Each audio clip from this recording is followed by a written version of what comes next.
Hey guys, welcome back to the channel. In this tutorial video, we're going to show you how you can hide columns and rows in your sheets on LibreOffice Calculator. So let us dive into this. Head over to your document and right click into the given column. I will go with column F and select hide columns from the drop down menu.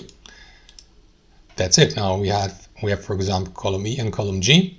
So if you accidentally did that and would like to show the hidden column again, you will need to do the following, guys. Navigate to view, and you may, for example, enable the hidden row and column indicator. That is going to show you any hidden column here if you, for example, don't know where to locate it. So what you will need to do, guys, is click into this cell in the very top left corner to highlight your entire sheet, and now right click into any of these columns, select show columns, and that is going to re-enable or make the hidden column visible again. That's it. Thanks for watching. Hope you enjoyed it, got some value from it, and we'll catch you later.